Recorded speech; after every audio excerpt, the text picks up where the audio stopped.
Round one. DJ Debs versus the obstacles of life. Fight!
Time right. It's almost time, baby. You ready? I'm so ready. Are you ready? I'm ready. Now, make sure y'all hitting the thumbs up. Make sure y'all comment and let us know where y'all tuning in from. The show Get 'Em to the Metaverse is about to start. Are y'all ready? Yes. Come on, make some noise. Put some fire emojis in the comment section. It's about to be insane. It's about to be insane. Oh, here we go. Here we go. Let's go.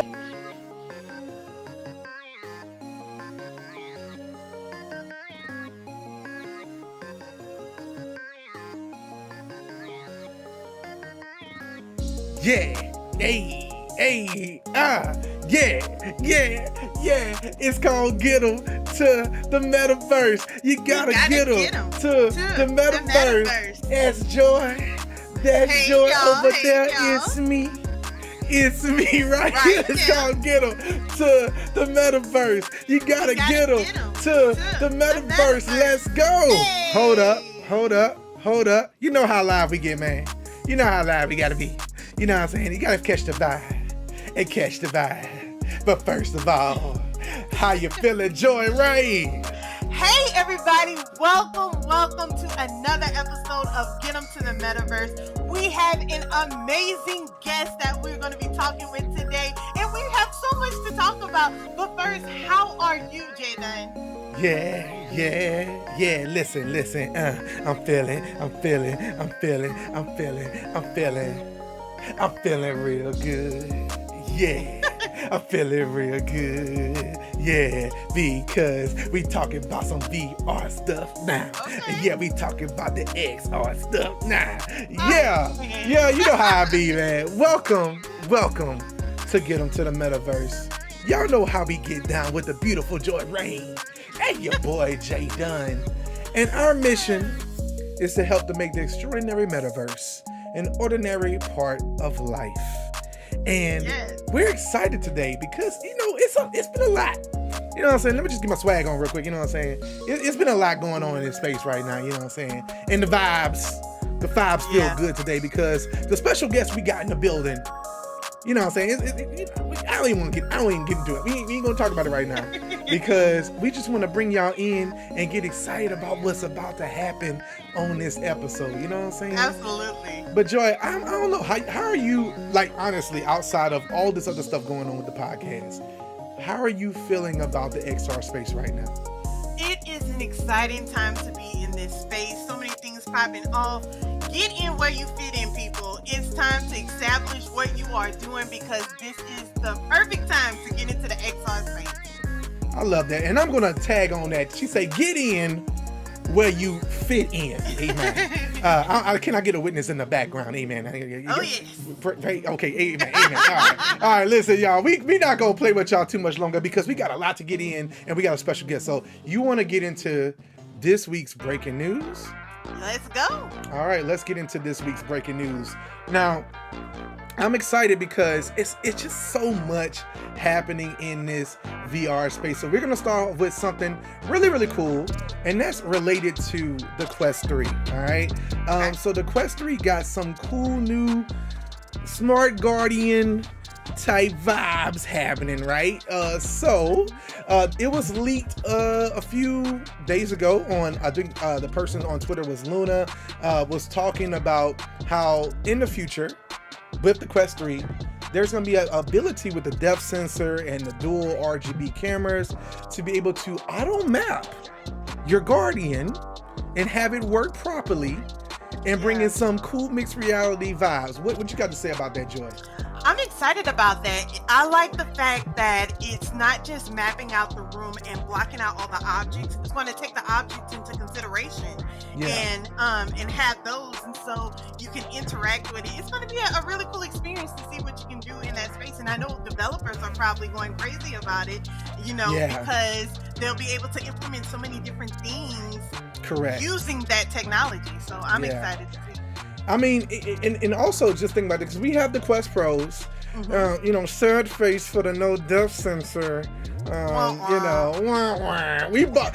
I'm not gonna do this every show. But we say this to know this stuff. Every single show I say, Meta, come on, man, we fam. What happened to the depth sensor, man? Come on. Y'all said the depth sensor just wasn't needed. We got computer vision, and then now the Quest, we got the depth sensor. What's up with that? But you know what? We happy about it because that means the technology is going to be in the consumer version of the Quest devices. So we're really excited about the future there. And there's been a lot of cool stuff shown off. But speaking of cool stuff, Apple, they not playing, all right? They coming with it. So oh yeah, they are. The persona, the digital personas, which is their avatar system, they're very careful with their lingo of what they call. They didn't want to call anything Metaverse, XR, VR, AR, or even avatar. Very careful. They're going to now allow for any application that use cameras from the Vision Pro out the gate, with no software changes. They will automatically use the digital personas, which means that Zoom, even Messenger, before our dear Meta could even make the avatar camera. Shout out to Facebook Spaces from back in the day. Now you can be able to use your digital persona in any application as a video camera. Like literally just show up as your persona in any app. What you got to say about that? Yeah, I mean, first of all, let's talk about the terminology. First of all, I love how they are not trying to scare away the everyday consumer with the terms, avatar and everything. They heard Meta use that so many times, and I guess when they see avatar, they think about Mark Zuckerberg's first Horizon Meta. No, you gonna make me pull it up. Don't make me do it. I'm not associating that with my product, so I'm going to say the digital persona or whatever the. Don't you make me show this on camera. I think that is super cool that they're using a different terminology to mean the same thing, so it doesn't intimidate the everyday consumer to get them into this space. So I absolutely love that. That's really good. I'm sitting here thinking about that particular picture, and I'll be honest with y'all. In fact, because she don't did it to y'all, so I'm about to jump. I'm about to drop this thing in here, and she gonna be like, "Wait, what?" So let me see. Oh, it won't let me do it. It won't let me do it. It's like, nope, you can't do it. But everybody knows that avatar picture I'm talking about. Yes. And so that's what a lot of people probably associate when they hear avatar, because it was everywhere, It really was. So instead of trying to make that the thing, they probably wanted to say, you know what, we're going to go a whole nother route because it's totally different from anything that anybody else has ever done. Yes. So I absolutely love it. I mean, and they do look good, and they already promised that this is really just Gen 1. Now, I Mhm. will say this in our dear Meta defense. Kodak avatars are incredible.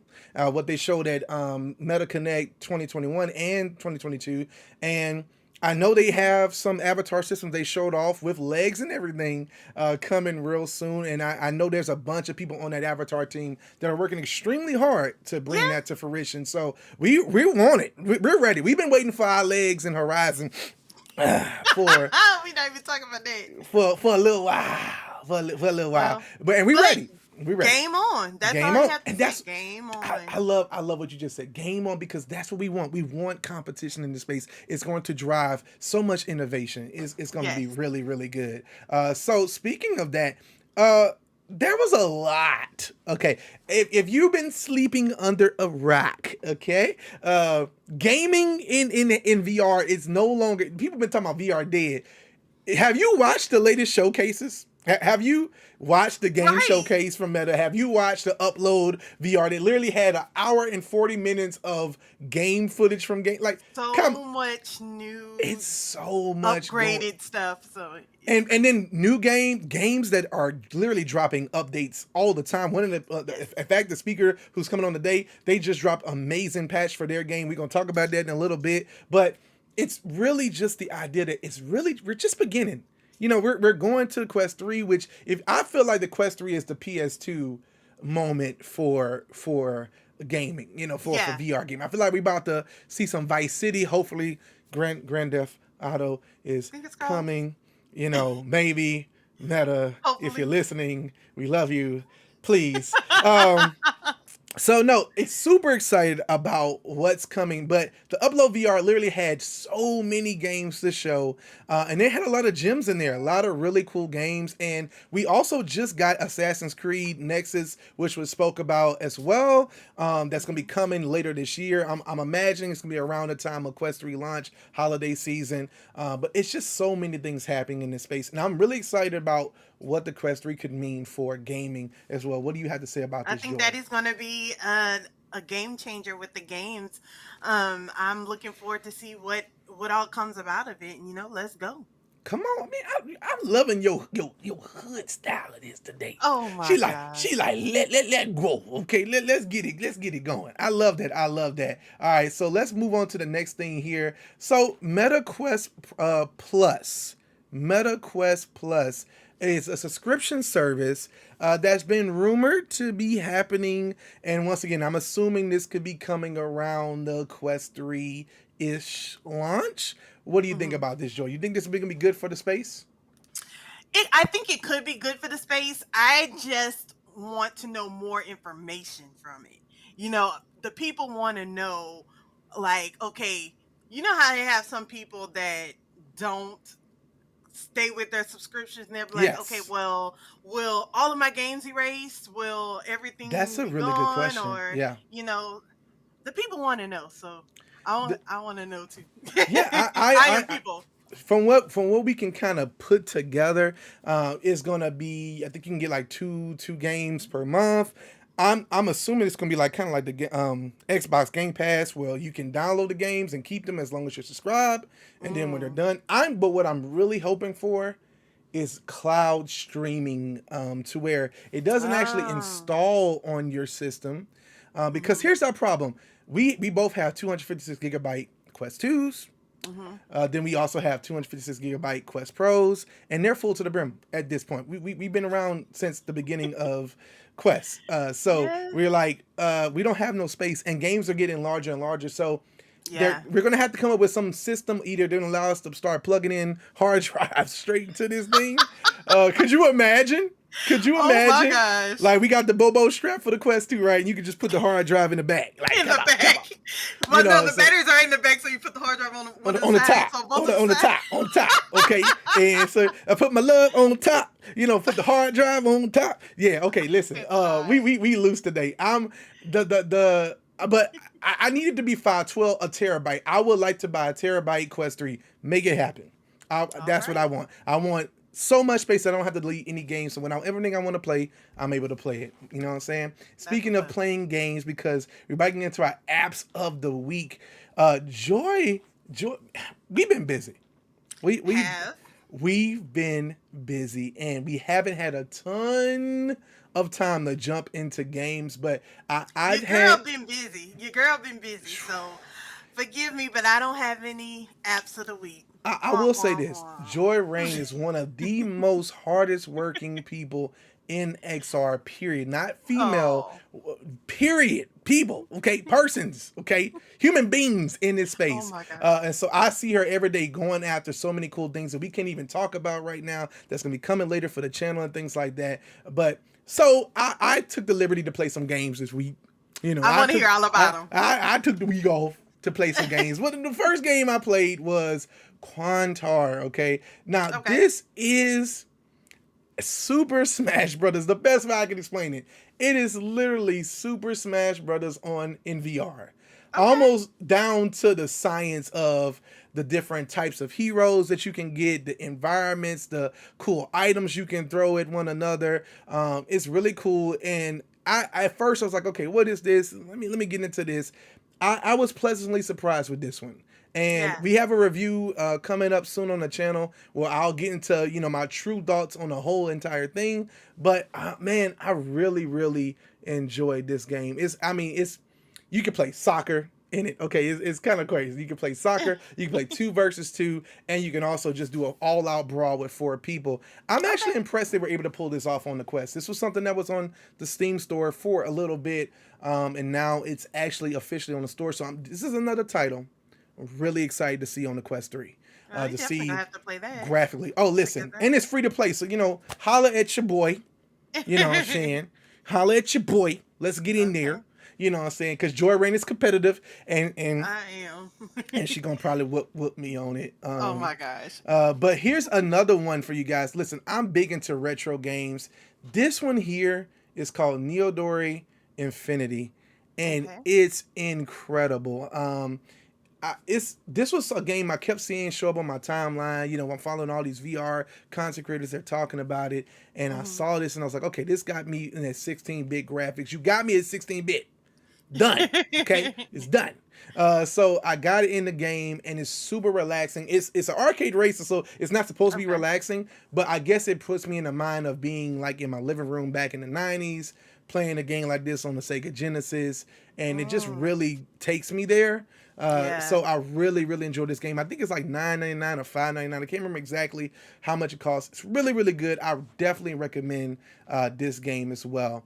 And before we finish out the apps of the week, we want to make special mention to a new release that just came out today. And this also pulls the tugging on the nostalgia with Pixel Rip 1978. Listen, this thing takes you all the way back, and even has like some documentary type pieces on Atari. So the Pixel Rip developers, who've made 2 amazing games on the Quest platform already, have also come up with a game now. This is the 3rd iteration of this, and this game is incredible. It's literally like you're in Atari's office playing, like you're like a bug finder, finding bugs in games, but you end up entering the games and going through this whole journey through Atari's history. There's different IP, and I'm hoping there's ET in the game. That's what I'm hoping, because ET was a big part of Atari's story. So really excited about getting to this game, and there's gonna be a review on all these that we just talked about on the channel coming real soon. Awesome. Yes, let's check in with the audience. We got Show Futuristic in the building. Say, hey, all excited for the show today. Appreciate you. Hey there. Fam. We got ATX Hellcat saying, let's go Zola. Okay. Yeah. Appreciate it. Eric Hartley said, I think Meta and Apple will have parity on the persona avatar space soon enough. I also, and we also for sure believe that as well. But he also said, but it looks like, but I like not looking like myself in VR. We gotta switch it up every now and then. You gotta switch it up every now and then. Samson143 VR from Let's Talk August stopping through saying, hey man, stopping by to say hi. Appreciate you, brother, for tuning in. We got D in the beginning saying, what's up, hey fam? there, D. What's up with you? Something like ET is in the game. Oh, snap. Okay. I am excited. Okay, I am excited. Then we got Meta News, of course, from Horizon Worlds Hey in the there, Meta building. News. All right. Well, that's everybody. So listen, we got something. I'm just so excited about this special guest today. Okay, so I gotta put my special guest music on. Okay, this is my special guest music on. All right. So listen, we have a phenomenal guest in the building today, and I want to read a small bio first of who this person is. Lauren Frazier is the co-founder and CTO of Ramen VR, on an independent game studio working on Zenith: The Last City. You've probably heard of it. Zenith is the best-selling JRPG anime-inspired VR MMO available on all major VR platforms. It was also the highest grossing VR game in Kickstarter history at the time. Prior to Ramen VR, she held engineering leadership roles at Unity and Google. In her spare time, she enjoys learning to play guitar, playing Dungeons and Dragons, and chasing after her unruly French bulldog. Ladies and gentlemen, Oh, we're super excited to have the amazing and phenomenal Lauren Frazier in the building. What you say, Lauren? hey, welcome, welcome. Hey y'all, thanks for having me. Nah. Wait a minute. You got to enter with a rap. What you got? Come on. With a rap? Yeah. Oh Let's my go. goodness. Let's go. Oh my goodness. Okay, let me think. Okay, Zenith is Okay. VR, but I am, and we are in the building to hang out. And I don't know what yeah. Hey, This is you why I did that. code, and I don't rap, so I'm not a rapper. That's it. We love it. You just killed it. You just killed it. In fact, we're gonna turn the music off because you just destroyed it. Yes. It's just done. It's just done. We're so excited about having you on the show today. Now, this is the part I enjoy the most, where we get to hand this thing over to the amazing Joy Rain and have an awesome discussion with our phenomenal guest. So, without further ado, Joy Rain, take it away. Yes, so we have to say welcome to Get 'em to the Metaverse.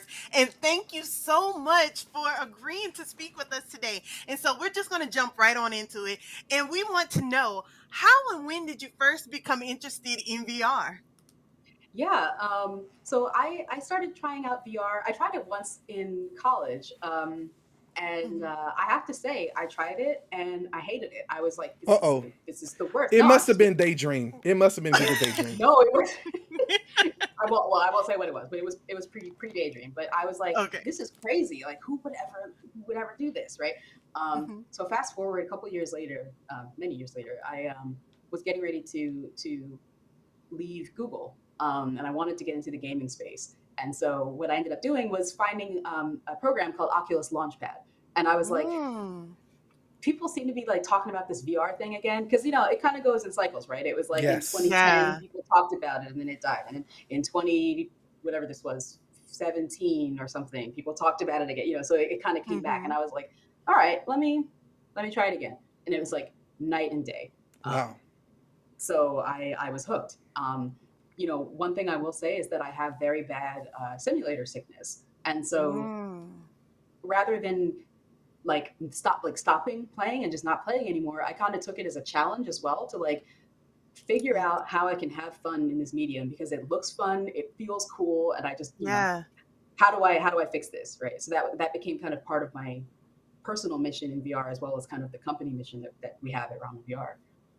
Oh man, Love we that. love it. We love it. Love that. Okay, so explain to us how your engineering leadership roles at Unity and in Google prepared you for what you do now. Oh man, it's a lot of different ways. So, when I was at Google, I was leading a couple different teams. One of the teams was Google Wallet, which is I think now Google Pay or something. I don't know. They rebranded, but Mhm. it was a peer-to-peer payments app, right? Yes. Immediately after that, I went to a team that was the headphones team. So if you ever had the Bose headphones that like read your notifications to you, it was like that, Mm. right? Okay. And so I think what that taught me, honestly, was that it's possible to be a leader in a space, even if you're not the person who has the most experience in the subject matter, on the team, I right? Come on. love Because Come on. I don't have a finance background. I don't have a hardware background. And, I learned how to pick things up on the fly in a leadership role. I think from my earlier Yes. career, I learned how to pick it up as an independent contributor. But this really taught me how to lead a team full of people who are, frankly, much better at the thing, much more knowledgeable about the thing than I am. And that's what I do now. Our team is phenomenal, and I'm proud that I get to lead them. Can we give some clap emojis first of all, because Yes. we just name dropped two legendary companies at Unity, okay, and Google, okay.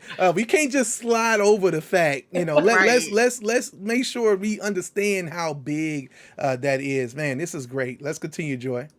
Yeah, well, I do want to circle back to that, and really drive home that people, you may not have the background in it. That doesn't mean that you're Mm. not going to excel in it. I love that you said that. But tell us more about how you co-founded Ramen VR and what was that experience like? Sure. So, I mentioned I was in that Launchpad program, Hmm. the Oculus Launchpad program. So, I worked on a demo of a game, and my demo, I'm trying to figure out how to say this in a polite way, but the game demo was trash. The demo was crazy. Like it was the craziest thing I've ever seen to this day, and I did not win the prize. The people who win Launchpad get funding and they get turned into Yeah. a full game. But I had gone to a few working sessions with friends where we were working on our projects and stuff, and I Mm. sat next to this guy named Andy, and Andy was pretty chill, and so we kept in touch. Turns Mhm. out Andy actually won the thing, and so Oh. I was packing up my crazy project and I was like, I had just, gotten a job at Unity. I was getting ready to start. And he approached me and he was like, hey, I could use some help. So if you have free time, if you want to hop on this project with me. And I was like, okay, sure. So that game was called Conjure Strike. So we worked on that game. He was on it full time, having won the Launchpad grant. Yeah. Um, and I was nights and weekends at Unity, along with a couple other friends. Okay. So that game came out. It did okay commercially, but it did pretty well critically, and we got Mm. nominated for the Unity Awards. And Oh, awesome. that like flipped something in my mind. Like I wanted to work on that game because I wanted to learn how to make games. Right? I Yeah. went to Unity because I wanted to learn how games work. How does this industry work? And Yeah. I was afraid because I was like, I'm not ready to make games yet. Like Yes. I've worked on a game, but I'm not ready to do this. And then when we got nominated for that award, it was the year that we lost to Beat Saber. We got nominated for VR Game of the Year and Mhm. Multiplayer Game of the Year. So we were up in the Wow. categories with Cuphead and Beat Saber and all these things, right?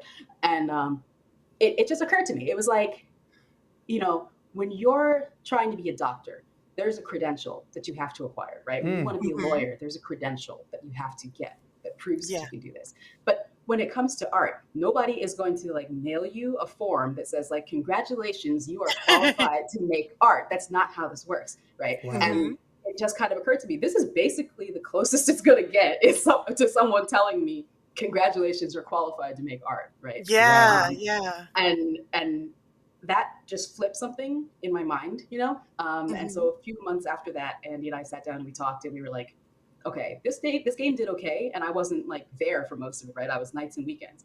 What if we Mhm. just did this like full time every day? And so I that's what we love did. that. Oh my gosh. Man, listening to these, origin stories just really excites us because, it's grassroots with these things, right? It's like, and then knowing, we say it every show, knowing that you don't always have a pathway that's cut out for you. You don't know exactly where it's going to lead. Like you just said, you don't know if you're qualified for it. You know how many times imposter syndrome has Oh stepped yeah. into us for in this XR space simply because a lot of times we didn't see a lot of people that look like us. So we're like, oh, are we supposed to be here? Are we supposed to be doing this? Should we even have a podcast? And we begin to say, well, if we think this way, maybe other people think this way too, and so we begin to try to be pioneers, and then we just love hearing these stories like this for sure.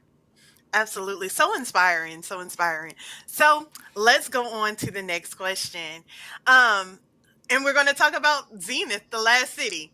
Okay, so how was your experience working on this best-selling JRPG anime inspired VR MMO? And we want to know all the good details. All right, yeah, let's go. I'm like, oh my gosh, where do I even start? Where do I even start? Yeah, I mean, working on this game has been just an absolute roller coaster. I mean, so we started the game. We didn't know exactly how it was going to turn out. Like a lot of people think, you just come up with this game design and then you just hand it to someone and then that's how it turns out. Like no, like we did so much experimentation. We Mm, there were so many things happening at the same time that it almost feels like multiple stories happening. There's like the story on the technical side as we were trying to figure out how to build this game. How do we get voice chat to work? How do we get this these servers to support 5 people? Okay, 10 Yeah. people. What about 100 people? How do we wow. build these things up, right? And then on the flip side, there was like we need money. Like studios need money. We're a Yeah. venture-backed studio, so we're also juggling fundraising and going through things like the Y Combinator Startup Accelerator program and things Mm. like that. So it was like every day. I'm trying to think of a way to describe it, but like the early days of Ramen VR were like every day something is on fire, and it's always a different thing than yesterday. It's like, and it's always a thing that you didn't know could catch fire. That's kind of the only way I can Oh my think to gosh. describe it. Like, just every day you would just wake up and be like, "What is this?" But like Yeah. it was invigorating at the same time, because it was just Yeah. like every day. Because every day you put the fire out, you solve the problem, and you go to bed, and then the next day it's just something even crazier, right? So it looks like Exactly. this. Exactly. This. Exactly. And the dog is smiling because it is, it's fine. This is It fine. was fine. It remains fine. But Yes. but yeah, I mean, early days were very crazy. Nowadays it's very different, right? We raised our Yeah. Series B. We're a much larger, not much, but we're a larger company. We're 20 something people now instead of two. Well, Um, congratulations on that, first of thank all. you, Yes. thank you, Yes. thank you. But yeah, it's just been very. It's been so interesting to see how the challenges shift, right? The Yeah. challenges of when you're two people and you're trying to just like get anybody to give you the time of day, right? And to Yeah. listen to you and to believe that you can do this, right? Versus the challenges of we're now over a year post launch. We Come have a on. very strong community. We have all these players that we're trying to make sure we're doing right by them all the time, you know? Um, Yeah. and so it's such an interesting transition to see how the priorities shift, and and Yes. and Yeah. what are the problems you have to solve. So, Listen. Go ahead, Joy, because you're about to jump in. Go ahead. Go ahead. Oh no, I was just about to say, how does it feel to have a successful game? Like when it first took off, when Yeah. did you realize that, oh my gosh, this was going to be something that people really, you know, adapt to and really love and enjoy playing? Yeah. yeah, that's a good question. I think well, so this is going to sound very weird, but I think from the beginning we just believed that was the case, and I think that's part of what made us successful is because Love we that. we operated under the assumption that that's how it was going to be, right? Like Mm, if we do everything Mm. right, if we focus, if we get the right data, we build the right thing, that is the outcome. And so it wasn't a question of like, oh, maybe it'll work, maybe it won't. It was like, no, it yeah, has to work. This is what we're here to do. This is the Come only. on. I There's no love other that. option. It must work, and Even that if it was looked kind like of this. that's what I'm saying. And that was literally every day, like the way we came to work. That's like how we showed up. Just like it must work. But to answer Yeah, your question, really, I the first time I saw people playing it, I was like, there were just like butterflies in my stomach. Like I almost threw up. Like I Wow. was just waiting to see, I like bet. people who weren't like play testers that we had manually kind of picked and Yeah, brought in, right? So our first time that we did an open alpha, and like people were streaming it and stuff, and we were all just sitting there watching it, like I don't know what's going to happen, but people seemed to be having fun, and then we Yeah. saw yeah, people hanging out with other people, and it just it started to spiral, and we knew something, we had something good on our hands. Yeah. Um, love that. and then the day that we launched, I'll never get over this. And I'm sorry, but I just have to say it. I'm sorry. I'm never going to get over this. The day that we launched, the game shot up to number 1 on the Steam charts. And like Yes. at Wow. first we were like, cool, look at us, Steam VR. And then it was like, no, Steam total, Steam period. It like Zenith, Elden Ring. Oh And my gosh. I, oh my gosh, you should have seen. We were just going crazy. Like I, I I said bet. the F word in front of my mom for the first time, and she didn't blink either because, oh my goodness gracious, like, Now that's huge. and like that was just one of the most amazing things I've ever seen, honestly. And I so I was absolutely. so proud of the team, Yeah. to do something like that. To go from this, first of all, okay. It's still Listen, that, but yes. to go from this to looking at this, the majesty of this game. I want to say, Absolutely. I got a chance to play the beta. This so I put this on my channel. It was a much younger channel. It was way back, a little bit back in the day when you guys first launched, and I basically introduced this game as Sword Art Online in VR, basically. Like, this is my dream. I've always wanted to be, in a game like that and just experience it. But then being able to swing your sword and do all these cool things is like, was so excited. So I got in the beta, played the beta, downloaded, got a day one, super excited, launch in, and I mean, it. I will say this: some of the most friendliest gamers I've ever played with were in Yeah. Zenith. Someone That just is found me one day. I was struggling fighting against some of the monsters, and it was like, "You gotta hit it at the right cadence." I'm like, "What's the cadence? What cadence are you talking about?" Like, we started going through all these cool things, and they were just so knowledgeable, and it's a gorgeous game. Even on the Quest 2, it's a marvel to see. On PSVR 2, I got a chance to see that. It is absolutely stunning, and of course on PC. I mean, it's PC, so But I'm just love that. in love with how you guys were able to pull this off for sure. Thank you, Yeah. thank you, and shout out to our community. Like our community is incredible. I Yeah. am really proud that we have a community, and not just the size of the community, but like like you said, like people are friendly, people are kind, like people are there because they like the game and they want to make friends and hang out, and minimal trolling and stuff. So shout out to Zenith That's right. community. We got Eric Hartley Yeah. saying, "I was there. The servers couldn't handle the load, and no one stopped trying to get in. It was an amazing day for Xena VR and gaming." That's what we love to see. Jose also said, "Xena, Xena, Xena, Xena."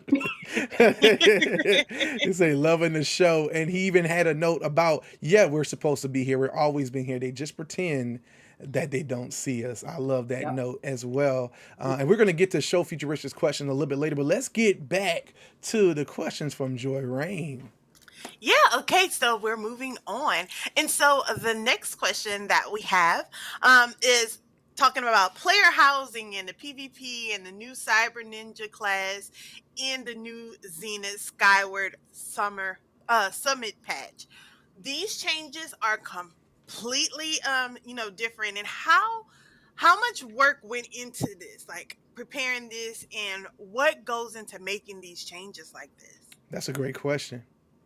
Yeah, that is a great question. A lot of work, a lot of work went in, and I tend to look at things from an engineering perspective and an audio perspective. Those are the teams that I lead at the company. But the Mhm. work that went in on all the departments, the community side, the marketing side, the art, the design, like just everybody was on full throttle. But to answer your question about kind of what changed, Mhm. PvP is a very interesting one, right? Because if you design a game that's meant to be PvE, there's a Mhm. lot of little tricks and little things you can do, to get things to look smooth or to feel smooth or things like that. And Mhm.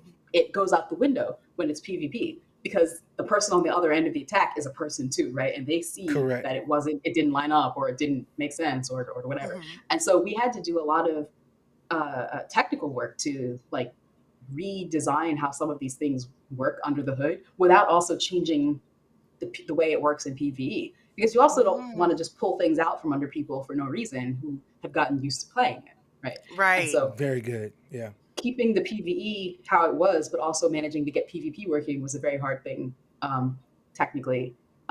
Player housing was really fun to build as well. Player housing was like we had never built anything like it. Everything in the game so far was for the most part very action oriented, right? You're fighting, or Yeah. you're doing a dungeon, or you're doing something fast, And player housing was such a change of pace, and like I don't even know how to describe it. It was just it was like seeing another side of the game that I didn't know the Mm. game had. You know what I mean? It was like, we made Yeah. this game. And then for the first time I saw people like arranging their flower pots and stuff, I was like, oh, okay, we have this too now. Like, this is a thing that I can Yeah. do in Zenith. I don't have to stop playing and go play The Sims or something. I can do that, Yeah.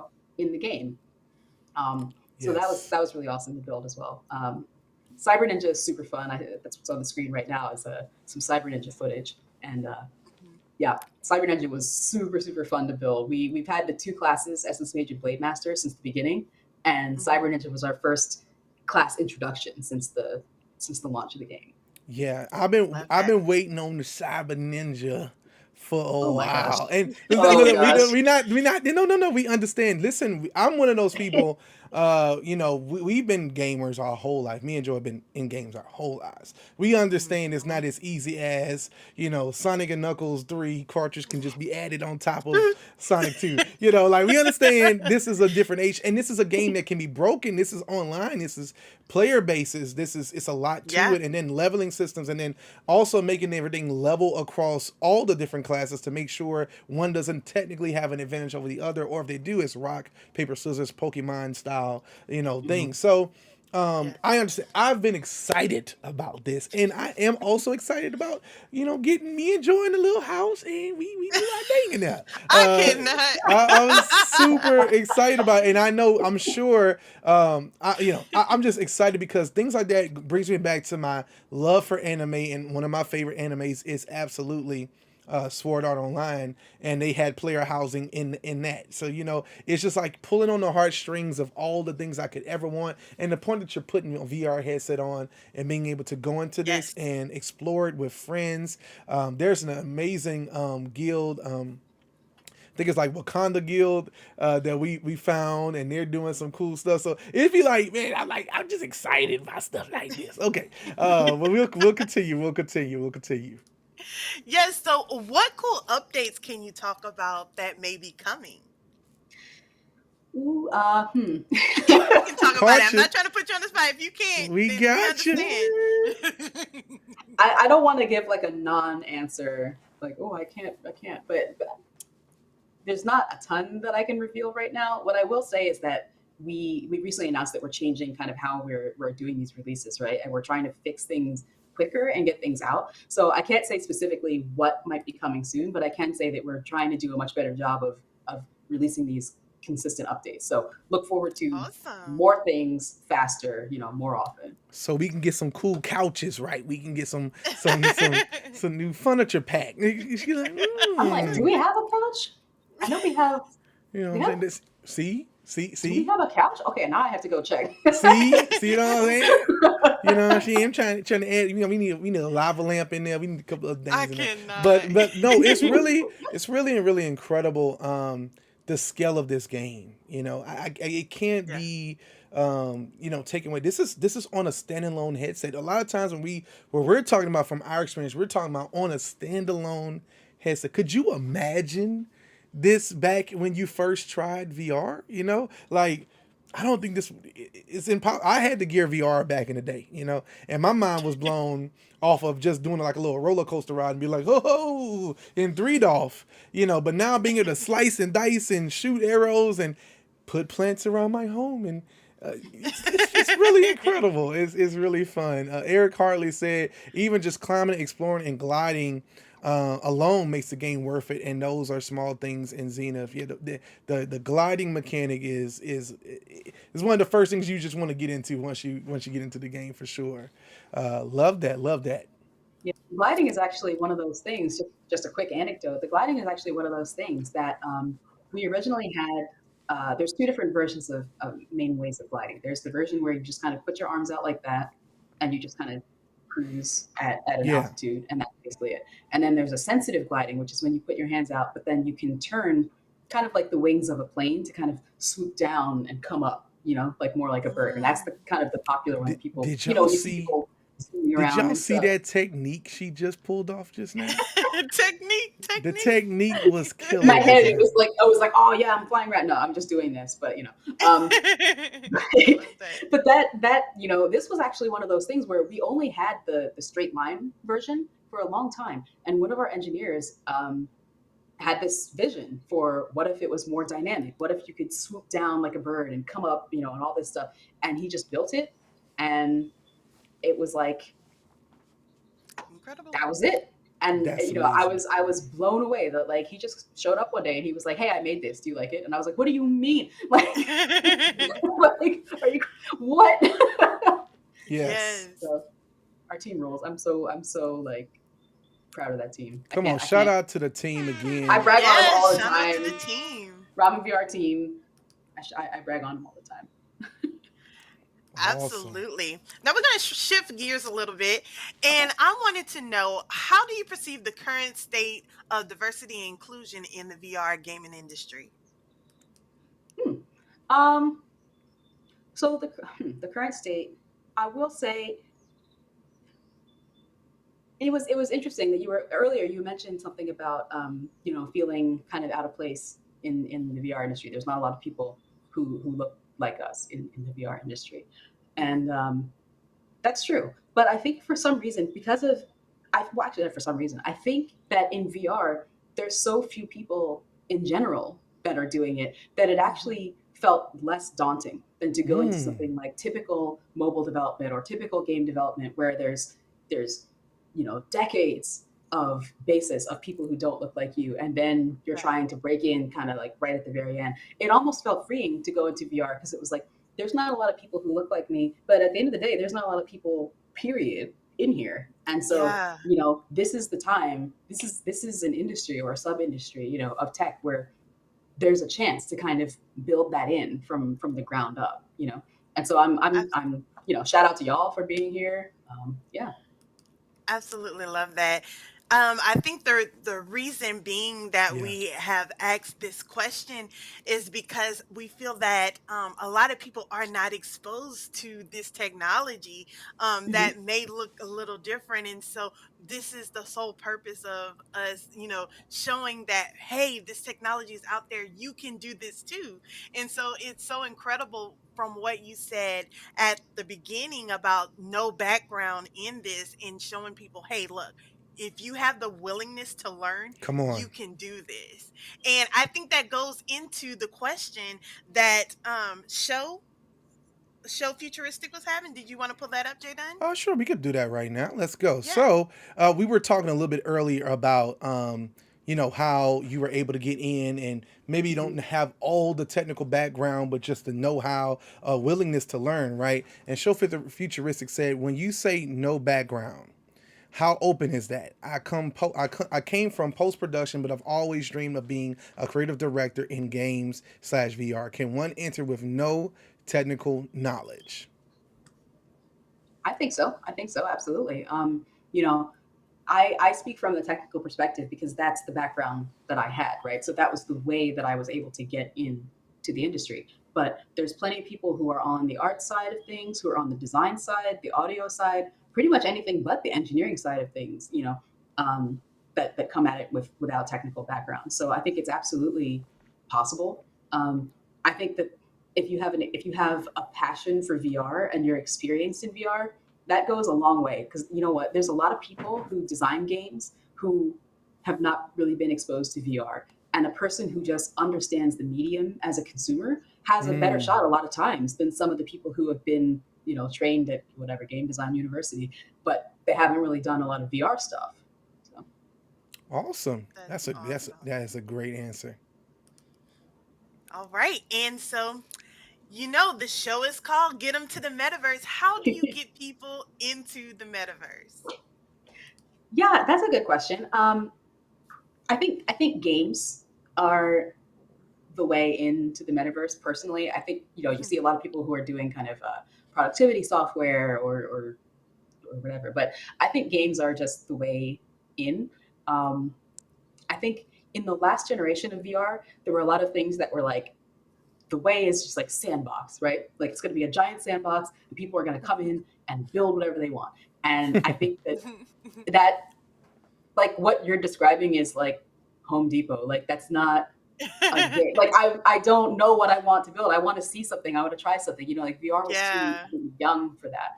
So I think that sandbox, user generated content thing is gonna blow up. But I think that like just having an experience that's shared and social, I think is just so important to getting people in to the metaverse, right? Because if you can hang out with your Absolutely. friends in VR, then you're going to, especially if you're far away from them, or you live somewhere else, or um, you live in a place that's not particularly walkable, or you don't have a Yeah. driver's license, or there's so many reasons why people might just prefer to hang out with their friends in VR over the real world. I love that. I Yeah. love that. So, we got a quotable from this one.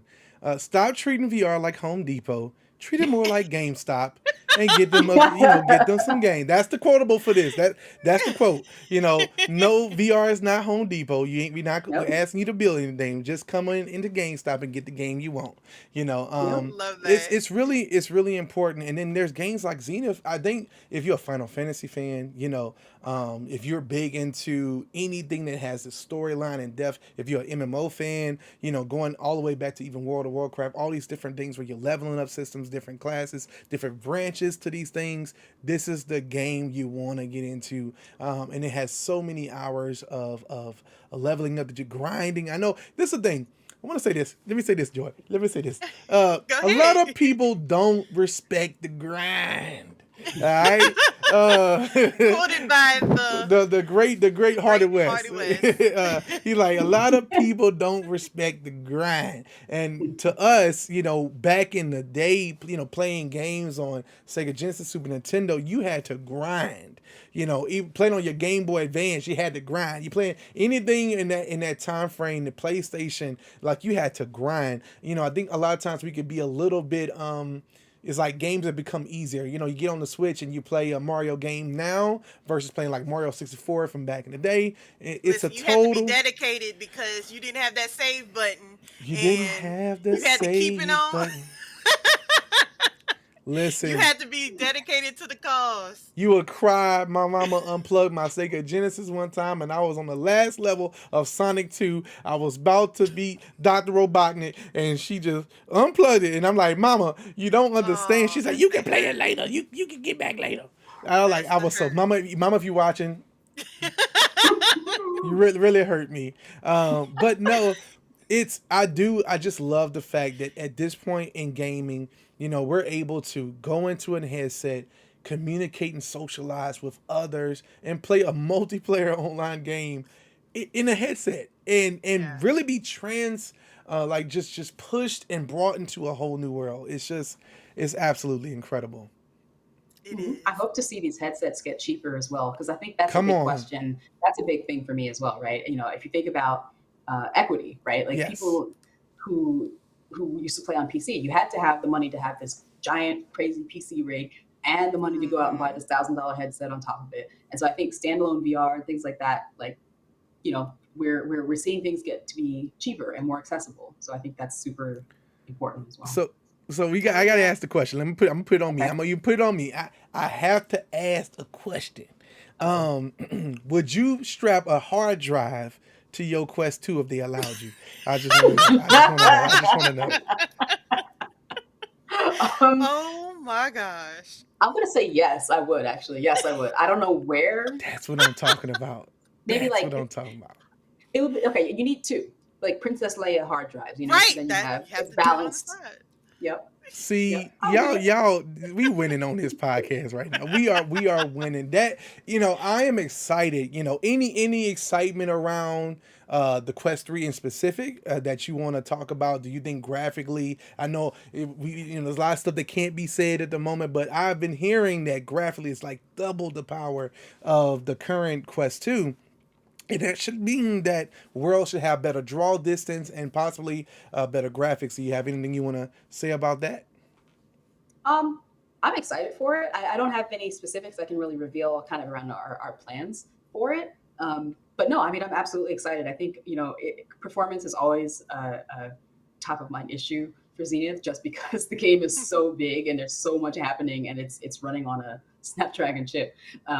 So yeah, I mean, I'm like more processing power, like just all the processing power, like just give it to us. Come on, that's what we're talking about. That's I what want we're to turn talking the about. grass back on, like I know that's right.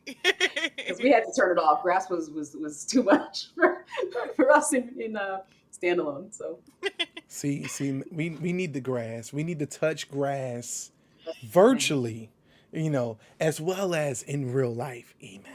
But listen, this has been a phenomenal show. We want to check in with the audience once again.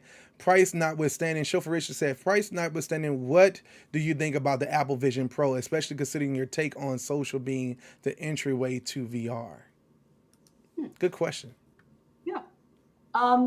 So yeah, price notwithstanding. I mean, I think the Vision Pro looks amazing. Frankly, I think it looks like just a completely new way to experience kind of XR. I think they're setting themselves up to make it a much more consumer kind of everyday thing. I think right now Yes. VR is still very much known as like, oh, it's a geek thing. Like, people make jokes about, oh, like nerds with the goggles on, right? I think they're positioning it as like, this is something that everyday people do, right? And I think Apple has always been very good at that. If you look at, smartphones and everything else, they were never really the first people to do the thing, but they were the ones who made it accessible to everyone. And I think that's what they're kind of known for. So Wow, yeah. my prediction is the Apple, the Vision Pro is going to be like something that it's not uncommon to see people just in the street or on the train or something, like with one. Awesome. Yeah, that's real. That's real. But listen, we have had us a time today.